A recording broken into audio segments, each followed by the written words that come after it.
Hello everyone and welcome to Exhort Education. This is me, Shweta, your science educator. कैसे हैं आप सब? I hope बच्चों आप लोग ठीक होंगे। आज का जो हमारा सेशन होने वाला है ये बहुत ही ज्यादा आपके लिए इंपॉर्टेंट एंड इंफॉर्मेटिव होने वाला है in terms of your class 8 science. बच्चों आज का हमारा टॉपिक होने वाला है आपका materials, metal and your non metals. मगर स्टार्ट करने से पहले आपको क्या करना है, आपको हमारे चैनल एक्सॉर्ट एजुकेशन को YouTube पे सब्सक्राइब करना है, जहां पर हम आपको इसी तरीके का good quality content for your education provide कर रहे हैं, वो भी बिल्कुल फ्री। और हमारी वीडियोस को ज्यादा से ज्यादा लाइक और उनको शेयर करना है।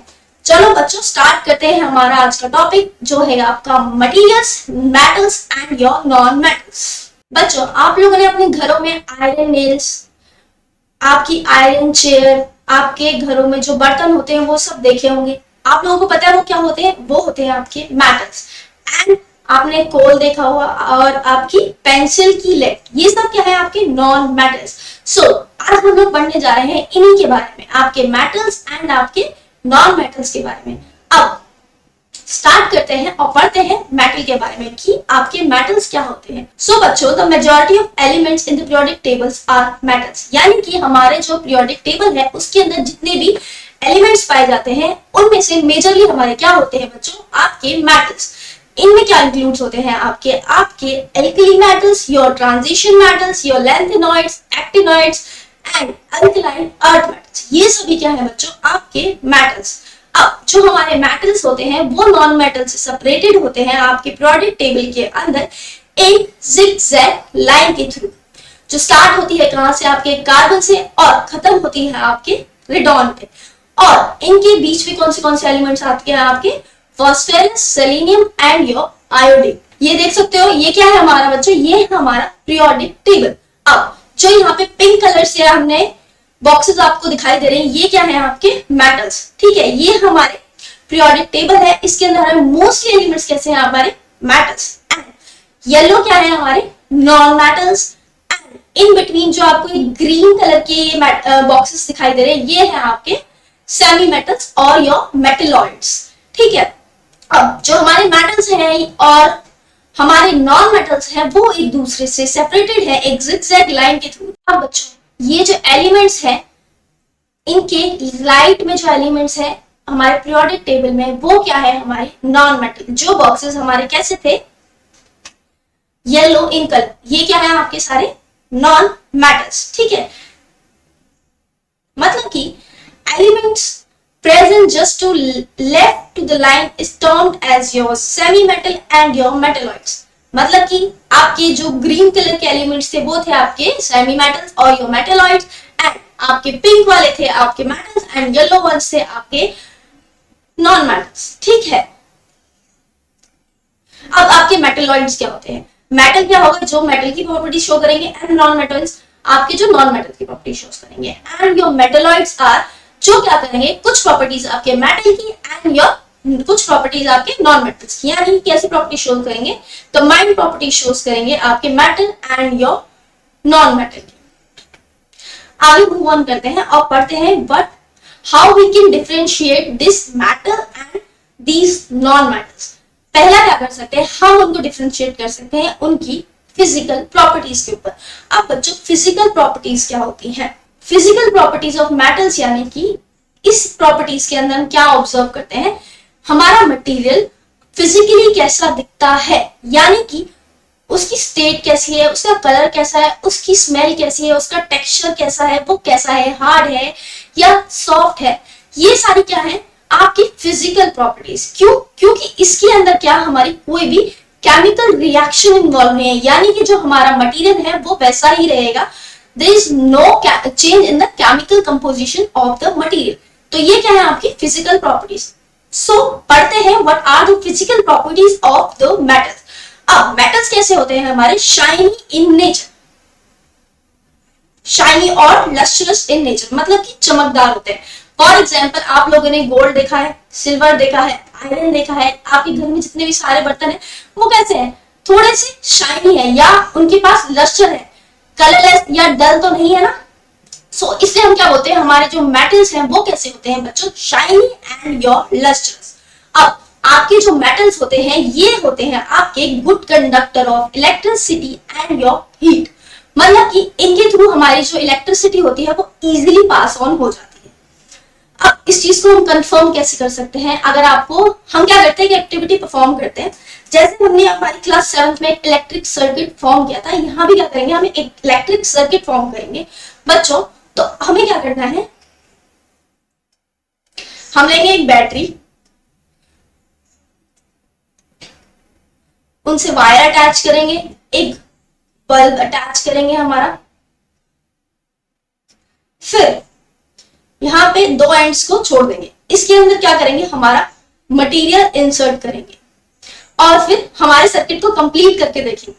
तो क्या अगर हमारा बल्ब ग्लो कर जाता है, यानी कि वो क्या शो करेगा कि दैट इसके थ्रू हमारी इलेक्ट्रिसिटी पास ऑन हो रही है और ये क्या है, आपका कंडक्टर ऑफ इलेक्ट्रिसिटी है। फॉर एग्जाम्पल अगर हम इसके अंदर आपका आयरन नेल रखते हैं तब क्या होगा बच्चों, तब आपका बल्ब ग्लो करेगा। यहां से हमें पता चलेगा कि आयरन के थ्रू हमारी इलेक्ट्रिसिटी क्या हो रही है, पास ऑन हो रही है। अगर आयरन की जगह हम कॉपर वायर रखें, कॉपर वायर में भी सेम आपकी इलेक्ट्रिसिटी पास ऑन होगी। यहां से हम क्या कह सकते हैं कि मेटल्स जो होते हैं उन वो कैसे होते हैं, आपके गुड कंडक्टर ऑफ इलेक्ट्रिसिटी।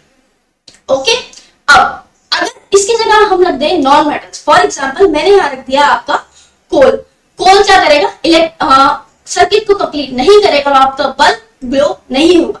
सो इसी वजह से क्या हम बोलते हैं कि जो नॉन मेटल्स होते हैं वो हमारे are not the good conductor of electricity. Next, अब जो हमारे ये मेटल्स होते हैं ये कैसे होते हैं, इनकी डेंसिटी और इनका मेल्टिंग पॉइंट बच्चों होता है हाई, मतलब हाई डेंसिटी होती है। डेंसिटी क्या होती है, आपका mass per unit volume, and its melting point is also high. Next is mouldable और malleable. What do you mean by mouldable और मेलिएबल, समझते हैं इस प्रॉपर्टी को बच्चों, ये होती क्या है। मेलिएबल मतलब कि ये क्या है, जो आपका मेटल होगा या मटेरियल होगा वो क्या होगा, अगर हम उसको बीट करें हमारे हैमर से तो वो किस में फॉर्म हो जाएगा, आपकी थिन शीट के अंदर। ठीक है, सो likewise your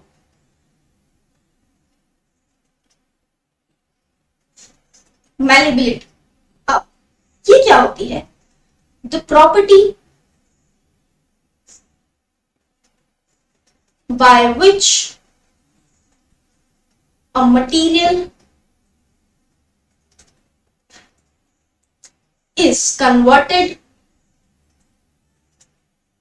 into thin sheets। ठीक है, और ये हमारे शो करते हैं हमारे मेटल्स, यानी जो हमारे मेटल्स होते हैं वो इजीली कन्वर्टेबल हो जाते हैं आपकी थिन शीट्स में। फॉर एग्जांपल अगर एक आयरन नेल है और उसको मैं हैमर से बीट करूं तो क्या होगा बच्चों, वो कैसी हो जाएगी, उसका शेप क्या हो जाएगा, चेंज। अब मैं ज्यादा प्रेशर लगाऊंगी और ज्यादा उसको बीट करूंगी तो क्या वो कन्वर्ट हो जाएगी थिन शीट्स में। फॉर एग्जांपल आप लोगों ने स्वीट्स खाई होंगी, स्वीट्स के ऊपर क्या होती है आपकी सिल्वर फॉइल।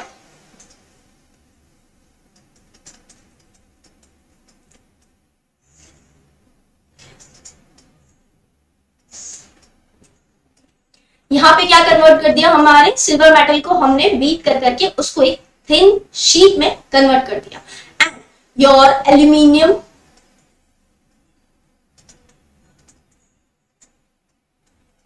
एल्यूमिनियम फॉइल के बारे में जो सभी बच्चे जानते होंगे, आई थिंक सभी बच्चे जानते होंगे। एल्यूमिनियम फॉइल हम किस चीज में, हमारे खाने को रैप करने के लिए, किसी भी चीज को रैप करने के लिए हम यूज करते हैं, सभी के घरों में पाई जाती होंगी। ये क्या है, हमारी malleability.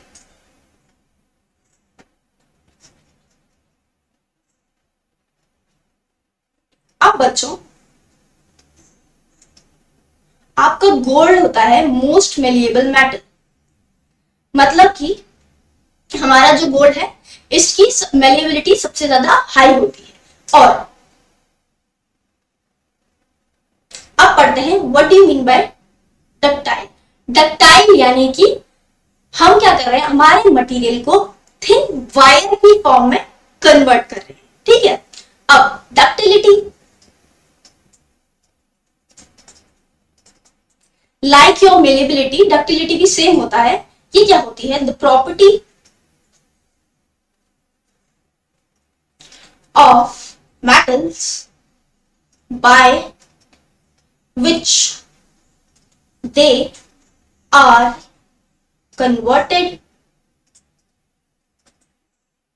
into thin sheets, thin wires. For example, आप लोगों के घरों में जो इलेक्ट्रिकल वायर्स होती है वो किसकी बनी होती है? आपकी कॉपर्स की बनी होती है ना? तो ये क्या है, हमने क्या कन्वर्ट कर दिया हमारी मेटल को थिन वायर्स के अंदर। और आपका मोस्ट डक्टाइल मेटल होता है आपका प्लैटिनम। और बच्चों, बेस्ट कंडक्टर ऑफ इलेक्ट्रिसिटी होता है आपका प्योर सिल्वर। नेक्स्ट पढ़ते हैं।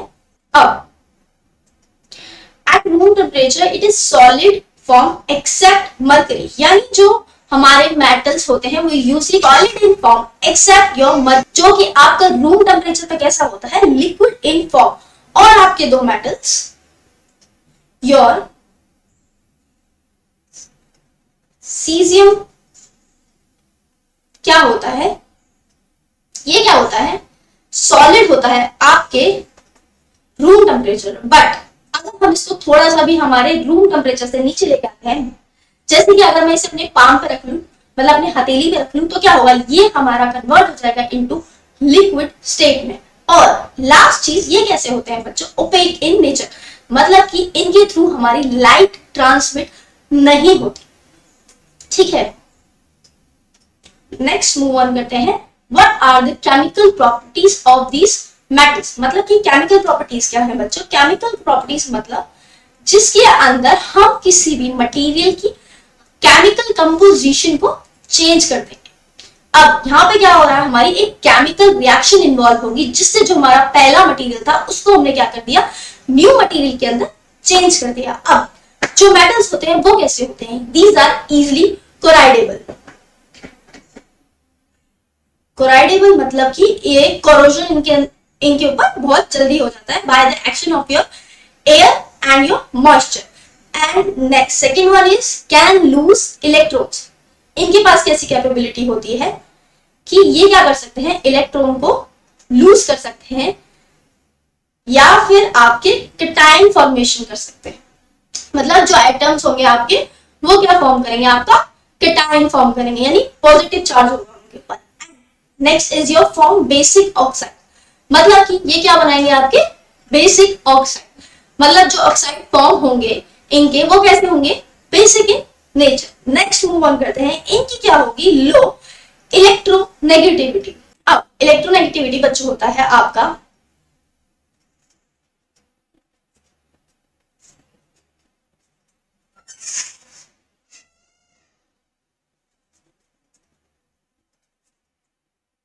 तो बच्चों इलेक्ट्रोनेगेटिविटी क्या होता है आपकी? The property of attracting electrode pair.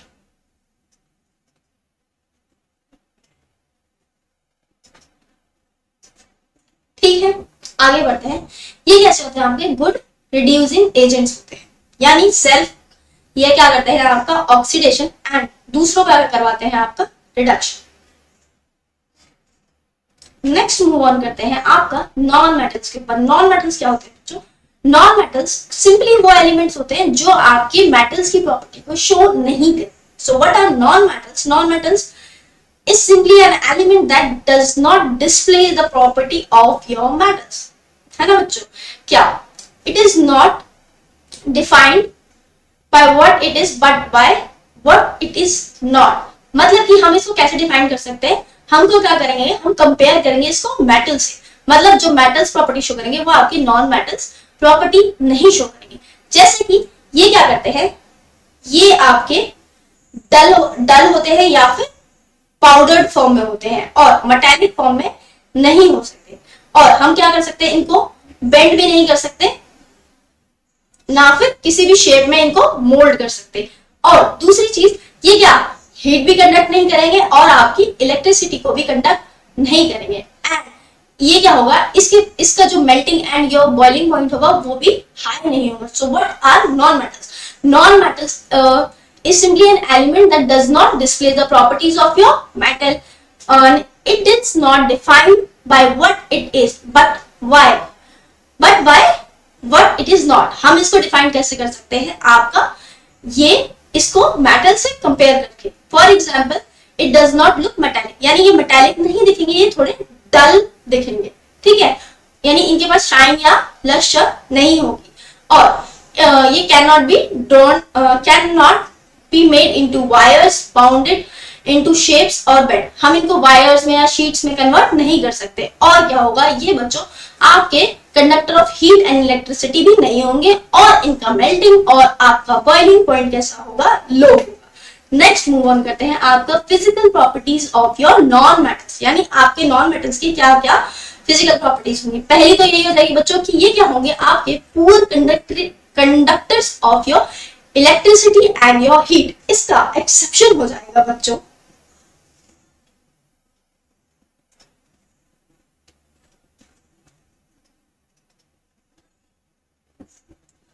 Diamond. Accept diamond, सारे जो नॉन मेटल होते हैं वो पुअर कंडक्टर ऑफ हीट होते हैं, बट हमारा डायमंड क्या होता है, is the best conductor of heat.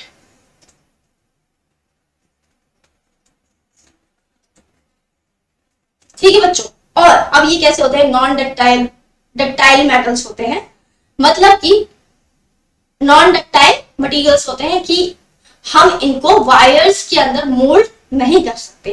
कैसे होते हैं, ब्रिटल सॉलिड्स, मतलब सॉलिड फॉर्म में होते हैं और ब्रिटल होते हैं, यानी कि अगर हम इनको हैमर से मारे तो ये इजीली टूट जाते हैं. कैसा होता है इनका नेचर, सॉफ्ट होता है, बहुत ज्यादा, इतने ज्यादा हार्ड नहीं होते. अगर हम इनको हैमर से ब्रेक करने की कोशिश करेंगे तो ये कन्वर्ट हो जाएंगे पाउडरी फॉर्म्स में या इजीली ब्रेक हो जाएंगे. ये कैसे होते हैं, it may be solid, liquid and gases at room temperature, मतलब तीनों स्टेट्स में आपके मिलते हैं. And these are not sonorous.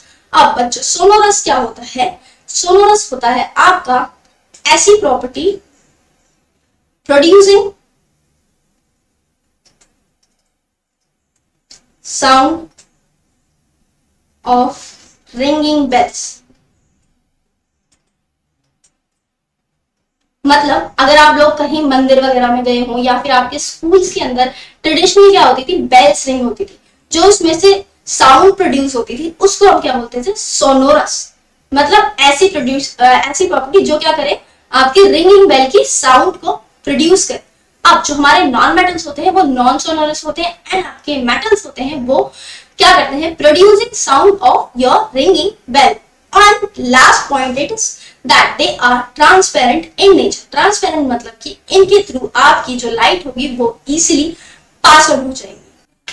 Next, what are the chemical properties of these non-metals? क्या होती है, that the number of electrons in the outermost shell is generally 4 to 8. मतलब कि जो आप इसका outermost shell होता है उसके पास जनरली आपको 4 to 8 इलेक्ट्रॉन होते हैं.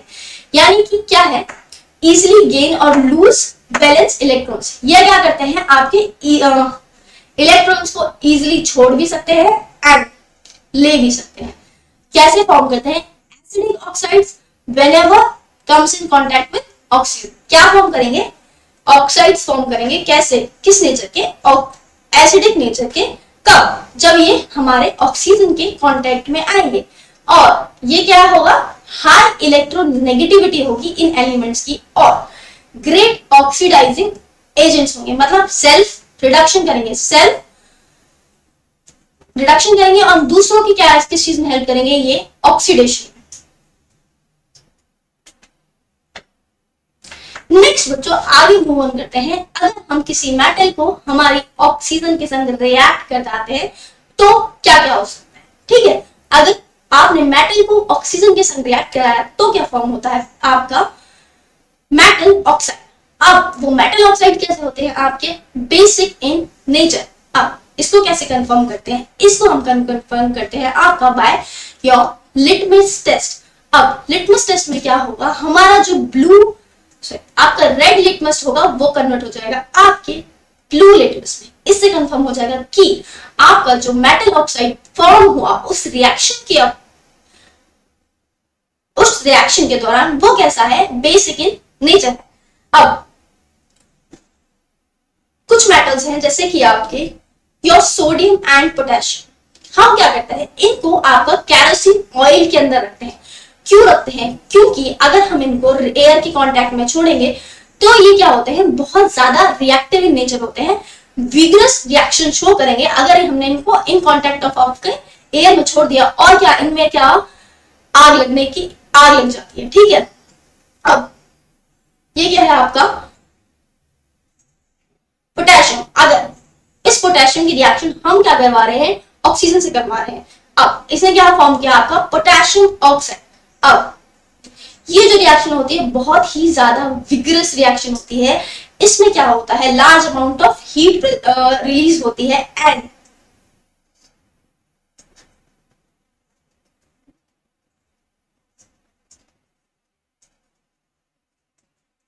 प्लस इन मेटल्स में क्या लग जाती है, फायर। ठीक है, अब कुछ मेटल्स जैसे कि आपका मैग्नीशियम, एल्यूमिनियम, आपका जिंक, आपका लेड, ये क्या करते हैं, आपका react slowly with the air and forms protective layer that prevents corrosion. ये क्या करते हैं, ये स्लोली रिएक्शन शो करते हैं आपकी ऑक्सीजन के साथ। ठीक है, ये क्या करेंगे, एक प्रोटेक्टिव लेयर को फॉर्म कर लेंगे अपने सरफेस के ऊपर, जिससे क्या हो सकती है इनकी कोरोजन, ये क्या करेंगे कोरोजन से प्रिवेंट कर सकते, कोरोजन को प्रिवेंट कर सकते हैं, यानी इनके अंदर कोरोजन नहीं होगा। फॉर एग्जांपल अगर हम मैग्नीशियम को आपके ऑक्सीजन के प्रेजेंस में रिएक्ट करवाएं, यानी आपके एयर में रिएक्ट करवाएंगे, तो क्या होगा, एक मैग्नीशियम ऑक्साइड की लेयर फॉर्म हो जाती है। फॉर एग्जांपल हम लोगों ने छोटी क्लास में एक्टिविटी की होगी मैग्नीशियम रिबन वाली, उसमें क्या करते हैं हम, अगर हम लोगों को मैग्नीशियम रिबन को बर्न करना है तो हम क्या करते हैं, पहले उसको सैंड पेपर से घिसते हैं, जिससे क्या होती है हमारी मैग्नीशियम ऑक्साइड की जो आउटर लेयर होती है वो निकल जाती है। उसके बाद अगर हम उसको बर्न करते हैं, उसके बाद क्या होता है, उस रिएक्शन में आपका high amount of light produce होता है एंड हीट प्रोड्यूस होता है। अब लाइट कैसी होती है, वाइट डेजलिंग लाइट, यानी कि जो आपका मैग्नीशियम है वो कैसे बर्न होता है, with white dazzling light. And next is your, अगर एल्यूमिनियम की 4Al plus 3O2 gives you 2Al2O3, यानी हमें क्या मिल गया यहाँ से, एल्यूमिनियम ऑक्साइड। अब कुछ आपके metals like your silver, aluminium, sorry like your silver, platinum and gold, ये क्या करते हैं आपकी एयर के साथ रिएक्शन शो नहीं करते, यानी कि यह कैसे होते हैं आपके अनरिएक्टिव। इसलिए क्या करते हैं हम लोग, जो मोस्टली जो ज्वेलरीज बनाते हैं वो गोल्ड सिल्वर की बनाते हैं। क्यों? क्योंकि वो हमारी स्किन के साथ या हमारे एटमॉस्फेयर के साथ रिएक्शन शो नहीं करते। Next is displacement reaction. What do you mean bye displacement reaction? Displacement मतलब कि डिस्प्लेस कर देना, यानी एक जगह को, एक एलिमेंट को उसकी जगह से डिस्प्लेस कर देना। अब ये होता क्यों है? अब क्या होता है कि जो हमारी रिएक्शन है, फॉर एग्जाम्पल योर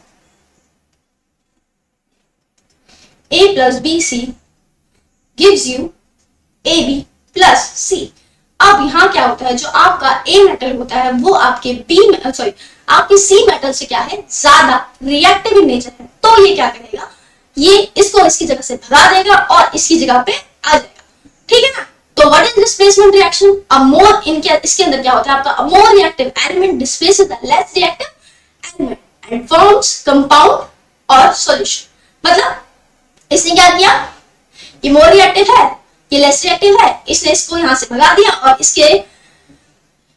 इसके साथ आपका सॉल्यूशन या आपका कंपाउंड फॉर्म कर लिया। यहाँ पे क्या हो गया, आपका नया सॉल्यूशन या आपका नया compound.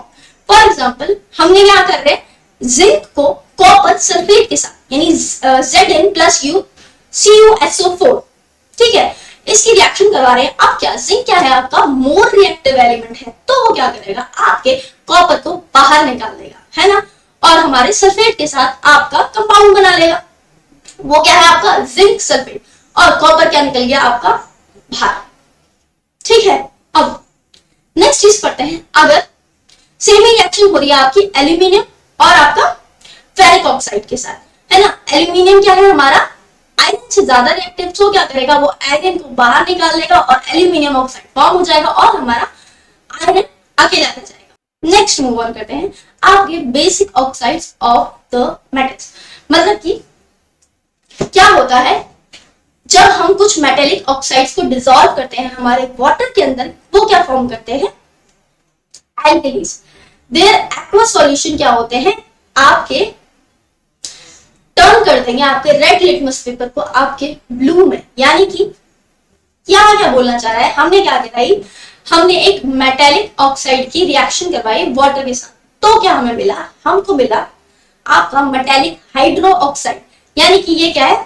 Sodium oxide. Sodium oxide का हमने रिएक्शन करवाया वाटर के साथ, हमें क्या मिला? Sodium hydro oxide. अब जो ये सोडियम हाइड्रो ऑक्साइड फॉर्म हुआ, इसका नेचर कैसा है? ये है आपका बेसिक इन नेचर। तो बेसिक इन नेचर हम कैसे कंफर्म करते हैं? हमारा हमेशा की तरह हम क्या करेंगे बच्चों? Litmus test. अब लिटमस टेस्ट के अंदर ये क्या करेगा? बेसिक है तो क्या करेगा? अगर हम अपने लिटमस पेपर, इसके सॉल्यूशन के अंदर अपने लिटमस पेपर को डिप करते हैं तो क्या होगा? आपका जो ब्लू लिटमस पेपर है उसके ऊपर कोई इफेक्ट नहीं पड़ेगा, नो चेंज इन कलर आएगा। बट जो आपका रेड लिटमस पेपर है वो कैसे कन्वर्ट हो जाएगा? वो कन्वर्ट हो जाएगा आपके ब्लू में। इससे हमें क्या इंडिकेट होगा कि हमारा जो मेटल ऑक्साइड जो फॉर्म है वो कैसा है? Basic in nature. For example एक और रिएक्शन है हमारी K2O, यानी कि आपका पोटेशियम ऑक्साइड प्लस H2O, यानी कि आपका water in liquid state gives you 2K2OH, यानी कि आपका पोटेशियम हाइड्रो ऑक्साइड। ये भी कैसा होगा? आपका इसका जो सॉल्यूशन फॉर्म होगा वो होगा आपका basic in nature. Next move करते हैं आपका amphoteric oxides of metal. What do you mean bye amphoteric? मतलब कि ये ऐसे ऑक्साइड्स होंगे मेटल के साथ जो क्या करेंगे? आपके मेटल के साथ, सॉरी, आपके एसिड के साथ भी रिएक्ट करेंगे और आपके बेस के साथ भी रिएक्शन शो करेंगे। ठीक है। अब फॉर एग्जांपल आपका aluminium oxide, your zinc oxide, आपका लेड ऑक्साइड एंड आपका टिन ऑक्साइड, ये कैसे होते हैं? Amphoteric in nature. मतलब कि ये आपके एसिड के साथ भी रिएक्शन शो करेंगे प्लस आपका बेस के साथ भी रिएक्शन शो करेंगे। ठीक है बच्चों, आपका बेसिक ऑक्साइड्स ऑफ मेटल्स, यानी कि जो आपके बेसिक ऑक्साइड्स होते हैं आपके मेटल्स के, वो किसके साथ रिएक्शन आपके शो करते हैं। ठीक है बच्चों, आपका जो बेसिक ऑक्साइड होगा मेटल का वो रिएक्ट करता है आपका वाटर के साथ, यानी एंड फॉर्म करेगा आपका एल्कलाइन। सो बेसिक ऑक्साइड क्या होते हैं? Some metallic oxide dissolves in water and form your alkaline. The aqueous solution turns red litmus to blue. मतलब कि जो आपके ये ऑक्साइड होंगे कुछ आपके मेटल के, वो क्या करेंगे? आपके वाटर के साथ रिएक्शन शो करेंगे। जो सॉल्यूशन फॉर्म होगा वो कैसा होगा? आपका बेसिक इन नेचर। इसको हम कंफर्म करेंगे बच्चों आपके लिटमस टेस्ट से। लिटमस टेस्ट कैसे होता है? हम किस लिए यूज करते हैं? आपका किसी भी सॉल्यूशन का कैसा नेचर है, एसिडिक है या बेसिक, उसको कंफर्म करने के लिए। यहाँ क्या करेंगे हम? आपका अगर ब्लू लिटमस पेपर को हमारे सॉल्यूशन डिप करते हैं तो यहाँ पे क्या ऑब्जर्व होगा? No change in the reaction. अब हम अपने रेड लिटमस पेपर को आपके सॉल्यूशन के अंदर डिप करेंगे, सो चेंजेस क्या ऑब्जर्व होंगे? आपका जो रेड लिटमस पेपर होगा वो आपका ब्लू में कन्वर्ट हो जाएगा। फॉर एग्जांपल हमने अगर सोडियम ऑक्साइड यानी N2O, आपका उसको हम रिएक्ट कराते हैं वाटर के साथ, यानी N2O plus your H2O gives you 2N2OH, यानी कि आपका सोडियम हाइड्रो ऑक्साइड। हमको क्या मिल गया सॉल्यूशन? आपके सोडियम हाइड्रो ऑक्साइड का। लाइकवाइज अगर हमने पोटेशियम ऑक्साइड यानी आपका K2O को हमने रिएक्ट करवाया आपके H2O के साथ, तो हमें क्या मिला? 2KOH, यानी कि potassium hydro oxide. Next move on करते हैं आपके amphoteric oxides of your metal, यानी कि एम्फोटेरिक ऑक्साइड्स क्या होते हैं? Amphoteric oxides of metal oxide क्या होंगे? आपके जो किसके साथ रिएक्शन शो करेंगे? आपके एसिड के साथ as well as your base के साथ, और फॉर्म क्या करेंगे? आपका सॉल्ट एंड वाटर। मतलब यहाँ क्या हो रहा है? जो आपका मेटेलिक ऑक्साइड है वो किसके साथ? आपका एसिड के साथ भी रिएक्शन शो कर सकता है प्लस आपका बेस के साथ भी रिएक्शन शो कर सकता है, एंड प्रोडक्ट क्या मिलेगा हमको मिलेगा यहाँ पे आपका सॉल्ट एंड योर वाटर। ठीक है। अब कुछ एग्जांपल्स हैं हमारे एम्फोटेरिक ऑक्साइड्स के, लाइक योर एल्यूमिनियम ऑक्साइड यानी कि Al2O3, ये क्या फॉर्म करते हैं? आपके amphoteric oxides. And your ZnO यानी कि जिंक ऑक्साइड, या PbO यानी कि आपका लेड ऑक्साइड, एंड SnO यानी कि टिन ऑक्साइड। ठीक है। अब हम क्या कर रहे हैं? आपका एल्यूमिनियम ऑक्साइड को आपका एसिड के साथ रिएक्ट करा रहे हैं, यानी कि आपका Al2O3 plus H6HCl, it will gives you 2AlCl3, यानी कि यहाँ क्या फॉर्म हो गया आपका AlCl3 का सॉल्ट प्लस आपको क्या मिल गया water, 3 molecules of your water यानी 3H2O।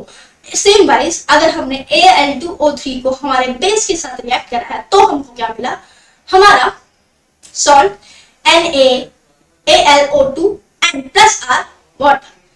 सेम रिएक्शन हमने रिपीट की हमारे जिंक ऑक्साइड के साथ। लाइकवाइज हमने हमारे जिंक को HCl के साथ रिएक्ट कराया, हमें क्या मिला जिंक क्लोराइड का सॉल्ट प्लस हमारा वाटर।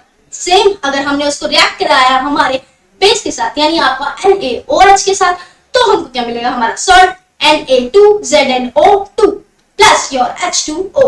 ये क्या है आपके एम्फोटेरिक ऑक्साइड्स के नेचर। अब नेक्स्ट मूव ऑन करते हैं, अगर हम मेटल्स का रिएक्शन करवाएं स्टीम के साथ या फिर आपके वाटर के साथ, मतलब अगर हमने मेटल को आपके वाटर के साथ रिएक्ट कराया तो हमको क्या मिलेगा, आपका मेटल हाइड्रोक्साइड और आपका metal oxide plus your hydrogen. तो केसेस ऑब्जर्व होंगे हमारे, पहला क्या फॉर्म होगा हमारा मेटल हाइड्रोक्साइड एंड दूसरी चीज आपकी metal oxide plus your hydrogen.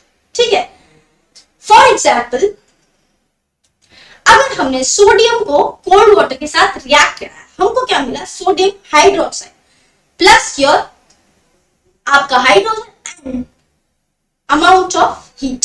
ठीक है, लाइकवाइज अगर हम आपके कैल्शियम को आपके H2O के साथ रिएक्ट करवाते हैं यानी आपके कोल्ड वाटर के साथ, अगर उसकी रिएक्शन करेंगे तो हमें मिलेगा कैल्शियम ऑक्साइड यानी CaOH होल ट्वाइस। ये क्या है आपका calcium hydroxide plus your hydrogen. Next one is your, अगर हम मैग्नीशियम की आपके वाटर के साथ रिएक्शन करवाएंगे, कैसे वाटर के साथ, हॉट वाटर के साथ, तो हमको मिलेगा आपका magnesium hydroxide and your H2 gas. Next अगर हम मूव करते हैं, अगर एल्यूमिनियम की हम आपके वाटर के साथ रिएक्शन करवाते हैं किस फॉर्म में, स्टीम फॉर्म में, तो हमको क्या मिलेगा Al2O3 यानी कि आपका aluminium oxide plus your hydrogen. ठीक है, अब जिंक का अगर हमने स्टीम के साथ रिएक्शन कराया तो लाइकवाइज हमको क्या मिल रहा है, zinc oxide plus your hydrogen. Next move on करते हैं, जब हम इन मेटल्स की रिएक्शन करवाएंगे एसिड के साथ तो हमें क्या मिलेगा। सो बच्चों, metals which are more reactive than hydrogen displaces hydrogen from its dilute acid and produce respective metal salt and your hydrogen gas। मतलब कि अगर क्या है कि किसी भी मेटल को किसी भी एसिड के साथ रिएक्शन कराएंगे तो ऐसा पॉसिबल है कि वो रिएक्शन शो भी करे और नहीं भी शो करे, मगर अब रिएक्शन शो किस केस में करेगा, जब हम किसी मोर रिएक्टिव मेटल यानी जिसकी रिएक्टिविटी आपके हाइड्रोजन से ज्यादा होगी उसको रिएक्ट कराएंगे एसिड के साथ, तभी क्या करेगा, वो आपका रिएक्शन को शो करेगा। ठीक है, अब यहाँ क्या कर रहे हैं, हम मेटल को क्या रिएक्ट कराने हैं आपके डाइल्यूट एसिड के साथ, तो हमें क्या मिल रहा है, आपका सॉल्ट मिल रहा है और आपकी हाइड्रोजन गैस निकल रही है वहां से। सो अगर आप मेटल के एसिड के साथ रिएक्शन कराएंगे तो हमारा क्या फॉर्म होगा, हमारा सॉल्ट फॉर्म होगा प्लस हमारी हाइड्रोजन गैस फॉर्म होगी। फॉर एग्जाम्पल अगर हमने सोडियम मेटल को आपके डाइल्यूट HCl के साथ रिएक्ट कराया तो हमें क्या मिला, NaCl यानी sodium chloride plus your H2 gas. अब नेक्स्ट हमारा है, अगर पोटेशियम को आपके H2SO4 यानी डाइल्यूट सल्फ्यूरिक एसिड के साथ अगर हम रिएक्ट कराते हैं तो हमें क्या मिलेगा बच्चों, K2SO4, इसका सॉल्ट मिला प्लस हाइड्रोजन गैस मिला। इसी तरीके से अगर मेटल क्या है, लेस रिएक्टिव देन हाइड्रोजन है, तो वो क्या करेगा, आपके हाइड्रोजन को डिस्प्लेस नहीं करेगा फ्रॉम इट्स एसिड एंड वहां पे क्या होगी, कोई रिएक्शन नहीं होगी। ठीक है, अब जो हमारे मेटल्स हैं वो कैसे रिएक्ट करते हैं अदर मेटल सॉल्ट्स के साथ। ठीक है, क्या होता है, इधर भी रिएक्टिविटी का केस है ना, अगर हाई रिएक्टिव मेटल है तो वो क्या कर देगा, लो रिएक्टिव मेटल को डिस्प्लेस कर देगा उसके सॉल्ट्स में से, लाइक योर डिस्प्लेसमेंट रिएक्शन, जहां पे हमने क्या पढ़ा था कि जो ज्यादा रिएक्टिव होता है वो कम रिएक्टिव को वहां से बाहर निकाल देता है, उसकी पोजीशन पे आ जाता है। ऐसा ही यहाँ पे है सेम केस, अगर आपका मेटल क्या है वो ज्यादा रिएक्टिव है आपके सॉल्ट के अंदर जो मेटल प्रेजेंट है उससे, तो क्या करेगा, उस सॉल्ट में से उस मेटल को डिस्प्लेस कर देगा और उसकी पोजीशन को ऑक्यूपाई कर लेगा। फॉर एग्जाम्पल अगर आपका मेटल A है और सॉल्ट ऑफ मेटल B है, ठीक है, अगर आपके पास मेटल ए क्या है, ज्यादा रिएक्टिव है, तो क्या मिल जाएगा आपका, फॉर्मेशन हो जाएगा आपका salt of metal A, and आपका मेटल आपका बाहर, मेटल भी आपका बाहर निकल जाएगा, यानी यहाँ क्या होगी आपकी डिस्प्लेसमेंट रिएक्शन। फॉर एग्जाम्पल, अगर हम रिएक्शन कराते हैं आयरन की कॉपर सल्फेट से, तो क्या होगा बच्चों, आपका जो आयरन है वो क्या है, मोर रिएक्टिव है, तो वो क्या करेगा, कॉपर सल्फेट का जो आपका सॉल्ट है उसमें से कॉपर को डिस्प्लेस कर देगा एंड आपका आयरन सल्फेट बना देगा एंड आपका कॉपर बाहर निकल जाएगा। नेक्स्ट पढ़ते हैं कि क्या होगा अगर हम इन मेटल्स की बेस के साथ रिएक्शन करवाएंगे, है ना। तो अगर आपका मेटल प्लस बेस आएगा तो हमें क्या मिलेगा, सेम आपका सॉल्ट मिलेगा और आपका हाइड्रोजन मिलेगा। फॉर एग्जाम्पल, आपका सोडियम हाइड्रोक्साइड, ये क्या है आपका सोडियम हाइड्रोक्साइड, ये क्या है आपका बेस, इसके साथ हमने क्या रिएक्ट करवाया, आपके मेटल को यानी जिंक को, क्या मिला हमें, सॉल्ट मिला, यानी Na2ZnO2, ये क्या है आपका सॉल्ट का फॉर्मेशन, एंड H2 गैस क्या हो गई यहाँ पे, इवॉल्व हो गई। ठीक है, अब यहाँ क्या है, जब जिंक हमारा रिएक्ट कर रहा है एक्वस सोडियम हाइड्रोक्साइड का, सो इसने क्या हमें इसका फॉर्मेशन हुआ किसका, आपका सोडियम जिंकेट का, सोडियम जिंकेट का फॉर्मेशन हुआ और हाइड्रोजन गैस यहाँ पे इस केस के अंदर इवॉल्व हुई। अब जो ये हाइड्रोजन गैस इवॉल्व हुई उसको हम कंफर्म कैसे कर सकते हैं बच्चों, इसको हम कंफर्म कर सकते हैं, अगर इसके अंदर से जो गैस रिवॉल्व हो रही है, अगर उसको हम क्या करते हैं, हमारी टेस्ट ट्यूब को आपके किसी इग्निशन सोर्स या फिर किसी कैंडल या किसी लाइट टॉर्च आपके कैंडल के पास या फिर किसी फ्लेम के पास लेके जाते हैं, तो उसमें कैसा साउंड प्रोड्यूस होता है, पॉप साउंड प्रोड्यूस होता है। नेक्स्ट, अब क्या होता है, how do metals and non metals react, मतलब कि जो मेटल्स होते हैं एंड ये नॉन मेटल्स होते हैं वो एक दूसरे के साथ कैसे रिएक्शन शो करते हैं। क्या होता है, मेटल क्या करते हैं, आपके इलेक्ट्रॉन्स को लूज करते हैं एंड क्या फॉर्म करते हैं बच्चों, कैटायन फॉर्म करते हैं, एंड नॉन मेटल क्या करते हैं, आपके इलेक्ट्रॉन्स को गेन करते हैं और क्या फॉर्म करते हैं, आपके आयंस फॉर्म करते हैं, है ना। ये क्या है आपका मेटल, ये है आपका नॉन मेटल, ये क्या फॉर्म करेगा आपका cation, and non metals always forms अनायन, अनायन form किया। अब क्या होगा, जो ये कैटायन अनायन होंगे कैसे हैं, पॉजिटिव एंड नेगेटिव, और हमें पता है positive and negative always attract each other. इस अट्रैक्शन को हमने क्या नाम दिया, आपका क्या होता है, ये आपका इलेक्ट्रोस्टैटिक फोर्स ऑफ इंटरेक्शन, है ना। तो यहाँ क्या होगा, जो कैटायन होगा और जो अनायन होगा वो क्या होंगे, एक दूसरे की तरफ अट्रैक्ट होंगे by the strong electronegative force, electrostatic force, thus forming an ionic bond, यानी कि यहाँ पे क्या फॉर्मेशन हो जाएगी, आपके एक आयनिक बॉन्ड की। For example calcium chloride, calcium chloride में क्या हो रहा है, आयनिक बॉन्ड की फॉर्मेशन हो रही है बिटवीन योर आपका कैल्शियम एंड योर क्लोराइड। अब कैल्शियम क्या फॉर्म कर रहा है, आपका कैटायन, एंड क्लोराइड क्या फॉर्म कर रहा है, एनायन। ये जो आपका कैटायन एंड एनायन फॉर्म हुआ, इनके बीच में क्या है आपका strong electrostatic force of attraction. Next move on करते हैं, what is difference between this metals and this non metals. अब हमने इतने सारे डिफरेंस पढ़ लिए। मेटल्स कैसे होते हैं, ओपेक होते हैं, यानी इनके थ्रू लाइट ट्रांसमिट नहीं होगी, लस्ट्रस होंगे यानी साइन प्रोड्यूस करेंगे, good conductor of heat and your electricity होंगे। हो कौन से सकते हैं, आपका ब्रास होगा, आपका आयरन होगा, आपका सिल्वर होगा, आपका स्टील होगा, आपकी मेटल स्लजेस, ये सब क्या है आपके मेटल बच्चों। अब नॉन मेटल क्या होते हैं, नॉन मेटल ऐसा कैसे होता है, chemical elements that mostly lakhs the characteristic of metal, यानी इनके अंदर हमारे मेटल्स के कैरेक्टरिस्टिक ये शो नहीं करेंगे। For example your silicon, boron, sulphur, ये सब क्या है आपके नॉन मेटल्स बच्चों। नेक्स्ट मूव ऑन करते हैं, ये कुछ एग्जांपल्स हैं आपके मेटल्स के, मेटलॉइड्स के एंड आपके नॉन मेटल्स के। मेटल्स के एग्जांपल क्या क्या हो गए, ये गोल्ड, सिल्वर, आपका गोल्ड, सिल्वर, प्लैटिनम, आपका सोडियम, मैग्नीशियम, आयरन, कॉपर, ये सब क्या है बच्चों आपके मेटल्स।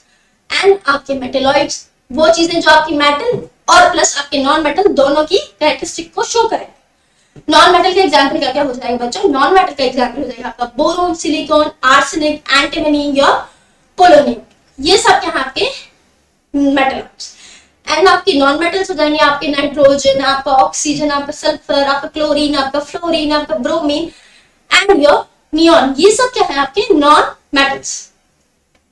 अभी मूव ऑन करते हैं और पढ़ते हैं what are the uses of metal, मतलब जो हमारे मेटल्स हैं सारे, इनके यूजेस क्या क्या हो सकते हैं। सबसे पहला यूज करते हैं, पहला यूज पढ़ते हैं आपके आयरन। आयरन का आई थिंक सभी बच्चों को यूज पता होगा। मोस्टली जो पिन्स, नेल्स, नट्स एंड आपके बोल्ट्स, टूल्स, आपकी मशीन, ये सब किससे बनी होती है? आपके आयरन से। एल्यूमिनियम का यूज होता है बच्चों आपके इन मेकिंग ऑफ यूटेंसिल्स, आपकी wires, furnitures, parts of vehicles, आपके एयरक्राफ्ट्स के पार्ट्स, आपके मशीनरीज एंड आपके फूड पैकिंग में एंड मेडिसिन। ये किस किस के यूज है? आपके एल्यूमिनियम की। कॉपर किस चीज में यूज होता है बच्चों? In making of wire, your vessels and your electric gadgets. इनमें क्या क्या यूज होते हैं? आपका कॉपर मेटल। गोल्ड, गोल्ड किस में यूज होता है? आपका in making of jewellery and your coins, coins बच्चों। सिल्वर किस में? आपका ज्वेलरी में, कॉइन्स में एंड मेडल्स में। Likewise your platinum is also used in making jewelleries, electric gadgets and plugs and in vehicles. अब बच्चों जो गोल्ड है, सिल्वर है, प्लैटिनम है, हम इन्हीं को ज्वेलरी बनाने में यूज क्यों कर रहे हैं? ऐसा हम इसलिए कर रहे हैं क्योंकि आपका गोल्ड, सिल्वर और आपका प्लैटिनम जो होता है, ये कैसे होते हैं? इनर्ट मेटल्स होते हैं, यानी किसी भी एटमॉस्फेरिक गैस के साथ रिएक्शन शो नहीं करते हैं। ठीक है, तो क्या होता है? ये क्या करते हैं? हमारी बॉडी के साथ भी रिएक्शन शो नहीं करेंगे और क्या होते हैं? सेफ टू यूज होते हैं। इसलिए हम क्या करते हैं? इनके आपके ज्वेलरीज फॉर्म करते हैं। Next is your sodium. Sodium क्या है? आपका कैसे यूज हो रहा है? लाइक योर कॉमन सॉल्ट, यानी नमक जो आप घरों में खाते हो, और बहुत सारे केमिकल्स में यूज होता है, यानी केमिकल इंडस्ट्रीज के अंदर सोडियम का बहुत ज्यादा यूज होता है। कैल्शियम किसमें? हमारा सीमेंट मेकिंग में, सीमेंट जो होता है वो उसमें क्या हमारा पाया जाता है? आपका कैल्शियम। और ग्लास, ग्लास के अंदर हमारा पाया जाता है आपका कैल्शियम। अब बच्चों पढ़ते हैं what are the uses of non metal, यानी कि आपके जो नॉन मेटल है वो किस किस चीज में यूज हो सकते हैं। आपका पहला यूज पढ़ते हैं हम लोग सल्फर का। सल्फर किसमें यूज हो रहा है? आपके सल्फ्यूरिक एसिड को फॉर्म होने में।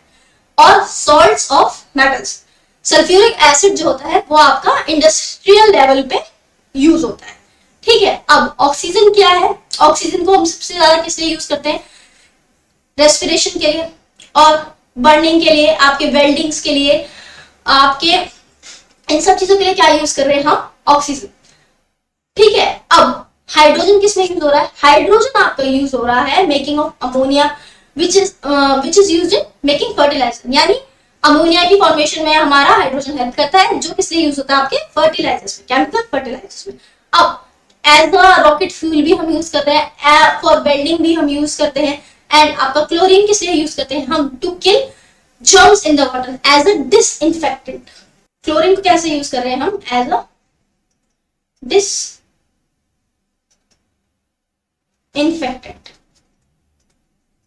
यानी जर्म्स को किल करने के लिए हमारे वाटर के अंदर। सोडियम एज अ एंटीसेप्टिक, किस लिए ट्रीट करता है? ये हमारे हम वुंड्स वगैरह पे लगाते हैं, हम आयोडीन सॉल्यूशन मम्मी लगाती होंगी जब आपकी चोट लगती होगी। ओके बच्चों, हमारा जो ये चैप्टर है यहीं पे फिनिश होता है। Thank you for attending the session. I hope this session is useful for your class 8th and thank you for attending the session.